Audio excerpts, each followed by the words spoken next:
Okay, I read all these articles. Trauma versus autism, trauma versus ADHD versus BPD.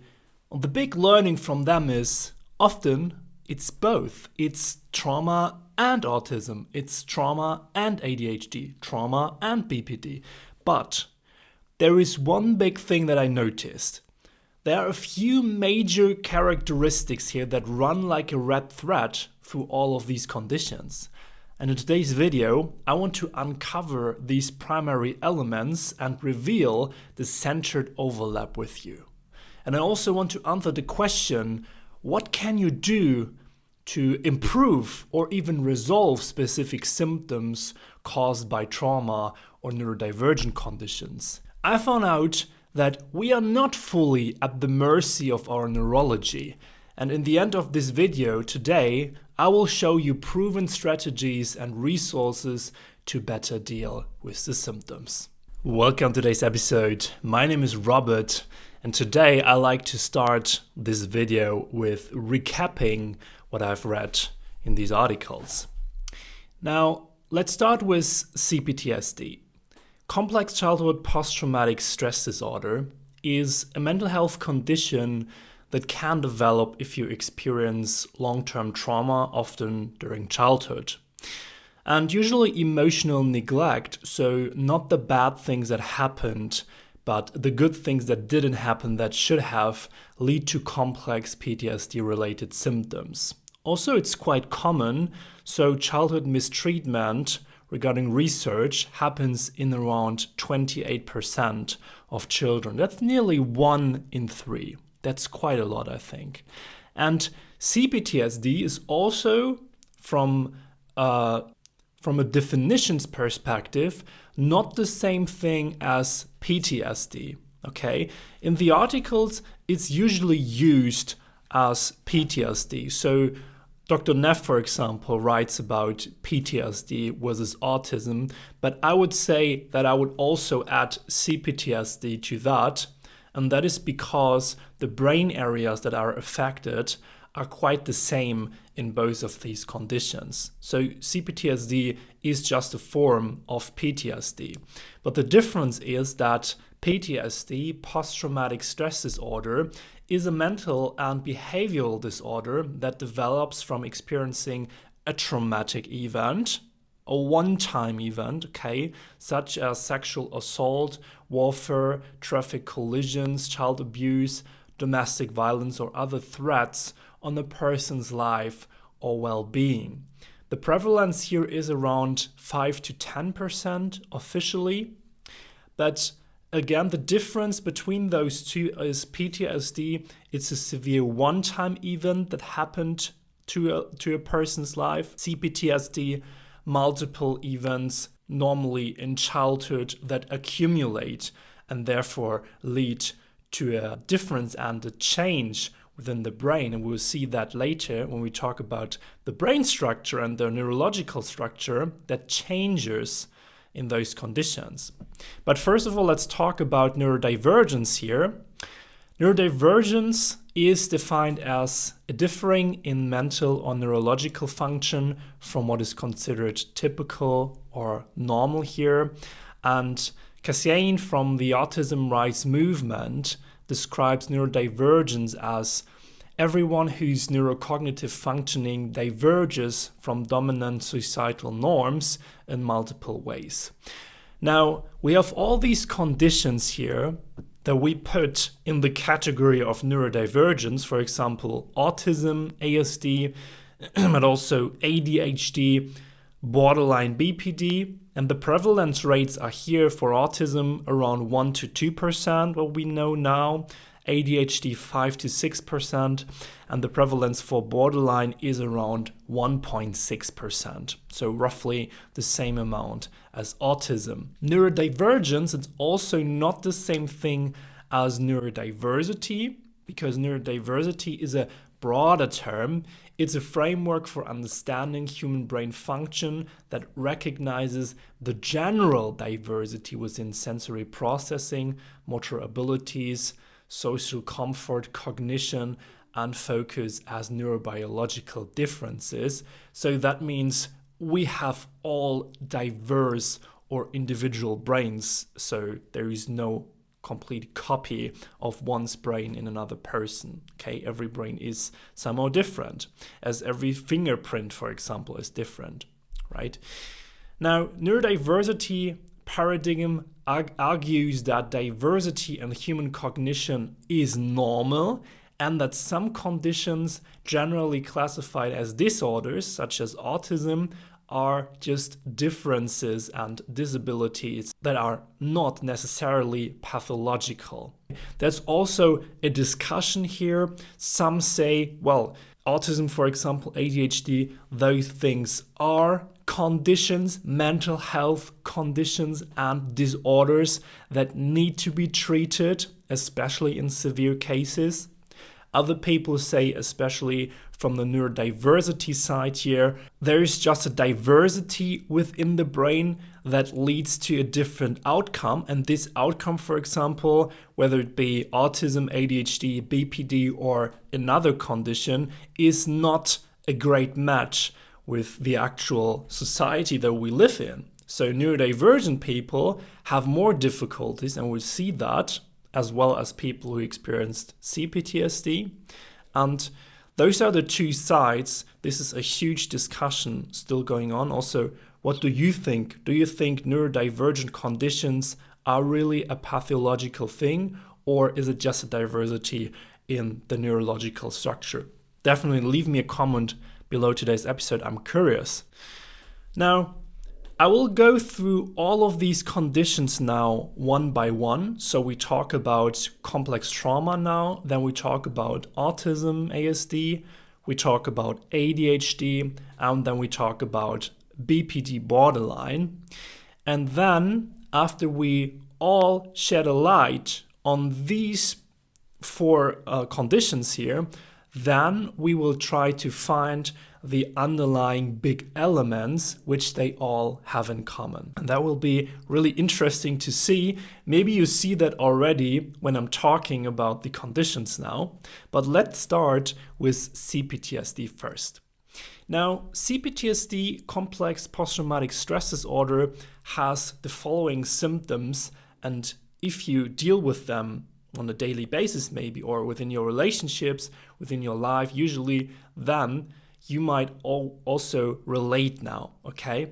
There is hypervigilance as one of the big symptoms, and hypervigilance means that you are easily constantly triggered and somehow alert, okay? You constantly scan the environment because you check for threats, check for dangers, you make sure that no one and nothing is attacking you, is a threat to you. And therefore you are also easily triggered, of course, because you're constantly tensioned up. When you are someone with a sensory processing sensitivity, you are a highly sensitive person, or someone with a neurodivergent condition, then you may know that as well, because this is what we all do, and that adds up to that, being hyper alert and constantly ready to fight, okay, ready to protect.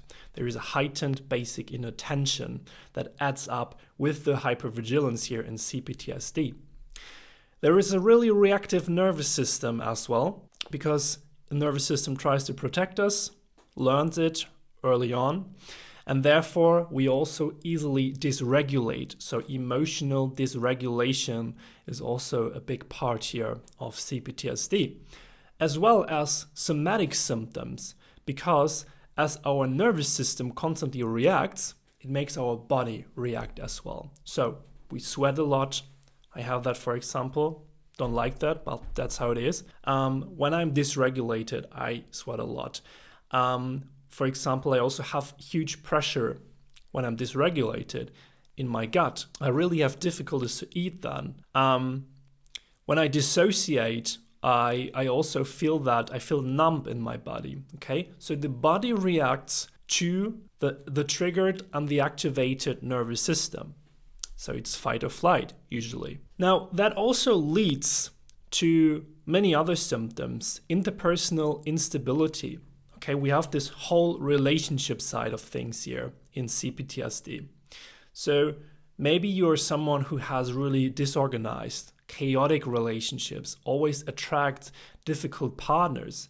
This might be because you deep down believe that you are somehow wrong, you are not good enough, okay? So your belief system is also affected here. You might believe that you are somehow weird, you somehow are a mismatch. It's usually something that happens to more sensitive people. At least this is what my therapist also told me. So the more sensitive you are, the more affected you could have been as a child. And avoidance is also a typical thing on the relationship side. There are also things as sleeping issues, for example. There is altered attention and consciousness. That's also something typical for CPTSD, because when you remember your childhood, usually you think, well, I had a great childhood, or you think everything was bad every day, I suffered every day.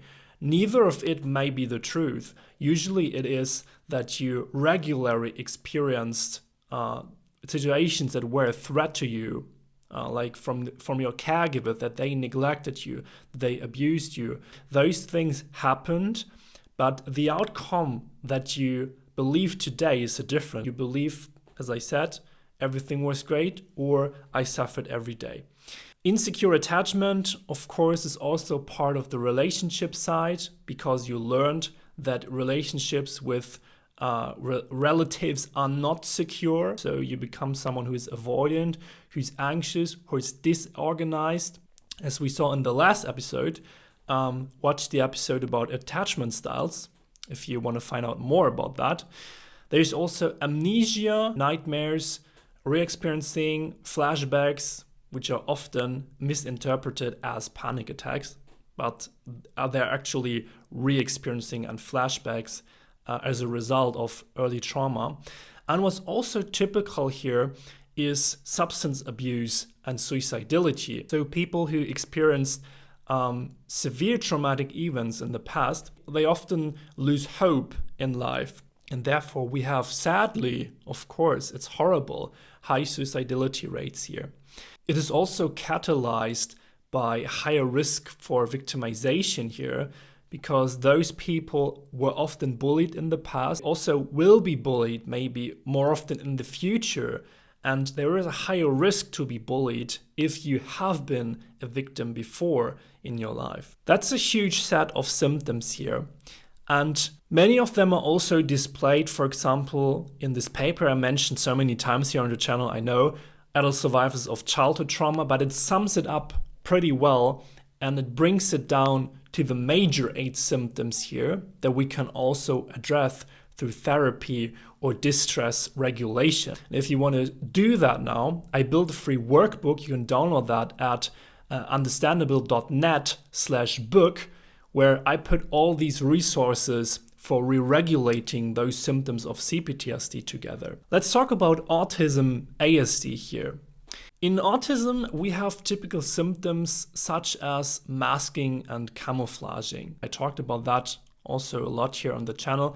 Masking is that you hide specific emotions of yourself, that you put on a mask, and also that you might use other people to regulate yourself, and you use yourself to regulate other people. Using your own emotions to keep the other person, let's say, in a good state, because as you, for example, have parts of your personality, emotional parts that you don't want to feel and that you want to push away by any chance, then you also don't want others to see these parts of you, and you also don't like these parts, obviously, in others. So you're constantly trying to regulate yourself and regulate the other person to keep both of you in those emotional states that you really like and where you feel comfortable and secure in. Then we have hyper and hypo empathy. So some people with autism have a higher sense for empathy, others have a lower sense for empathy. Okay, they may develop some sense of cognitive empathy, of course, but it's more a rational thing that We have repetitive behaviors, which are typical for autism. We have the hyperfocus in autism and as well in ADHD. That's like a flow state, but you cannot really enter that state on purpose. Let's say it's a state that happens to you. Same as things like meltdown, shutdown, and burnout. I made a full episode about these up here, link that to you. Then we have hyposensitivity. Well, there is this discussion still going on. Autism, whether it's high sensitivity, is everyone who is a highly sensitive person just someone with autism? Many of you said yes. I made a couple of videos about that on our channel here. But there are also people who are more hyposensitive or autistic. They feel less. They have let's say, a lower sensory processing sensitivity. So they are not that sensitive in their sensory processing. Then we have special interests. We have hypervigilance, also easily overwhelmed sensations, being highly sensitive to everything. That's the highly sensitive side of autism. Okay, so we also have these components of the sensitive nervous system. Emotional dysregulation is also a big one that also might lead to the meltdowns, the autistic meltdowns. Affected belief system. People who are autistic usually also got mirrored early on that they're somehow weird, that they're different, that they're aliens. And that also leads, in combination with struggles with social dynamics, which also is typical for people with autism, leads to a higher risk for victimization and therefore also to substance abuse and suicidality, which is sadly also higher in people with autism. One thing I like to add here is that autism, obviously, like all the other things, it's a broad spectrum. Okay, there are many differences in autism. There are many gray tones, and when I just generalize these symptoms now, they might not apply to your form of autism. So they're different in many people. Not everyone struggles with social dynamics. Not everyone has hyper or hypoempathy who is autistic. So I want to say that and emphasize that. It's a spectrum. And same is true for ADHD. In ADHD, we have inattentiveness and distraction as one major element. We also have hyperactivity and impulsivity. That makes it difficult for them to concentrate, to do tasks for a longer amount of time. There is hypersensitivity also as an element, as well as hypervigilance. So the nervous system is again quite sensitive, and that is because there is a less flexible nervous system as a typical thing in people with ADHD, HRV. And we also have the thing as hyposensitivity. So not everyone who's having ADHD is also highly or hypersensitive. There are also people who are hyposensitive. Yeah, the typical hyperfocus, as I said, that's one thing for ADHD. So they get into that tunnel, they may be super focused on one thing, forget everything else around them, but they don't know how to get in that tunnel usually. There's also burnout, which is typical for ADHD because they might be really dysregulated for a long period of time. Emotional dysregulation, I think I said that before, but also relationship difficulties, and also those lead to a risk for victimization in people with ADHD because, again, they are victimized. Many children have ADHD. They think they're weird. They think they can sit still in school. Everyone else can sit still. They have bad grades. So they have somehow a disadvantage early on already. So they learn that they're somehow different.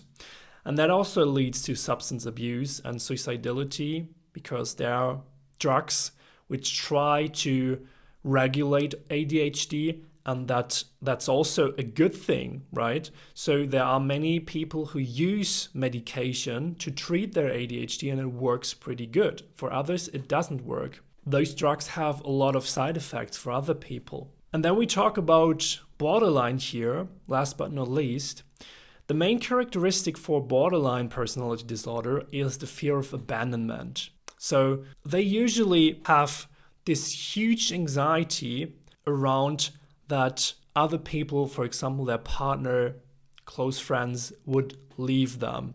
And it's often irrational because usually it does not happen. And this is caused by this diversity in their brain, what we know so far.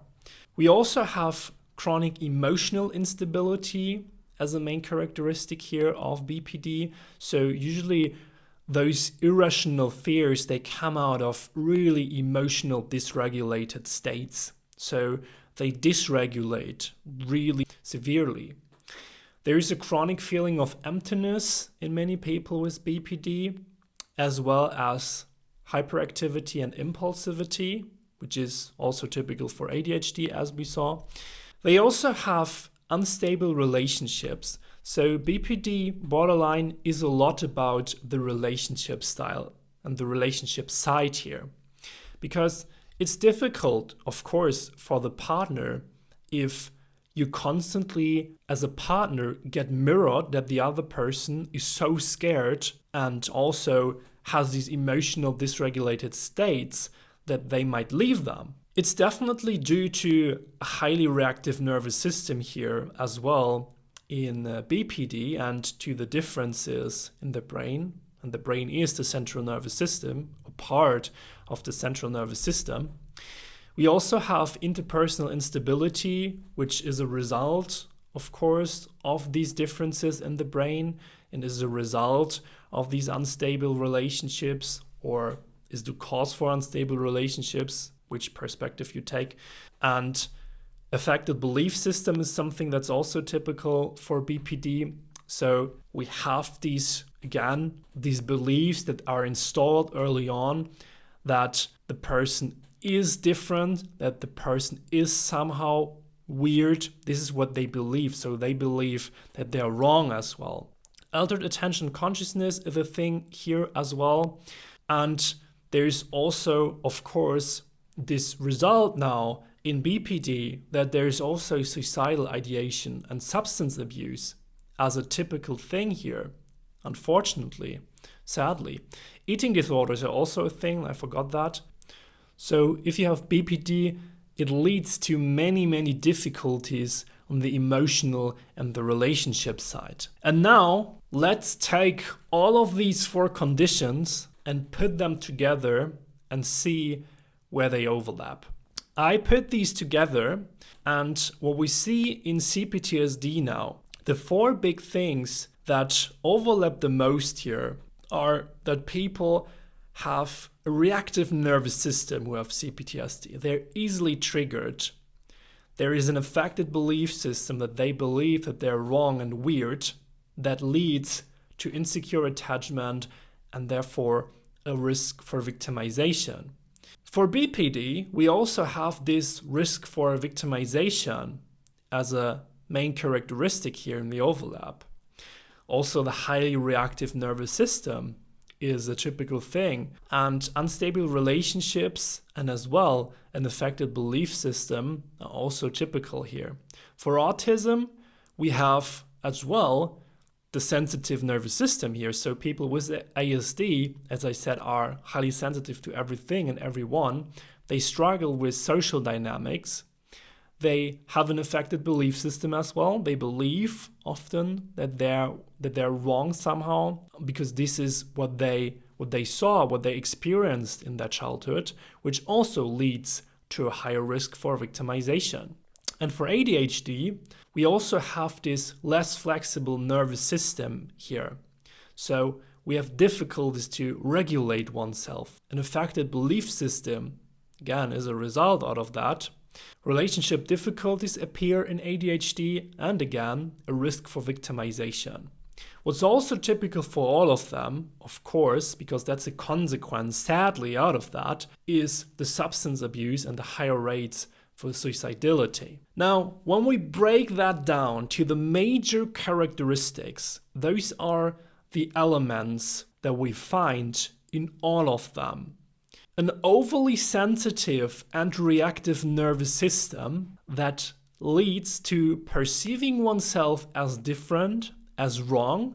So all of these conditions, people of all of these kinds have usually negative core beliefs and a distorted identity. And that identity and those negative core beliefs about ourselves lead, as a consequence, to a higher risk for victimization, also to unstable and insecure relationships.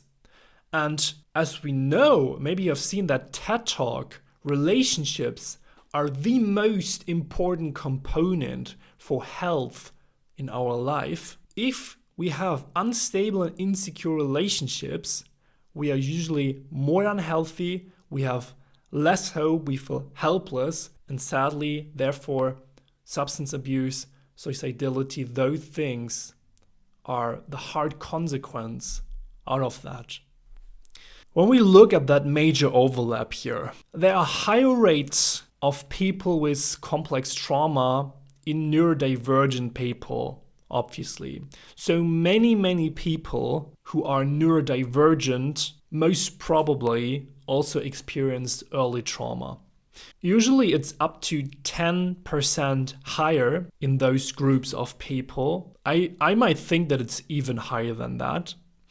But what we see here is that those difficulties and symptoms and all of these conditions come down to the central nervous system. And it comes down to the changes in different brain areas in people with CPTSD or who are neurodivergent. Now, this influences how the brain navigates stress, those differences in the brain structure.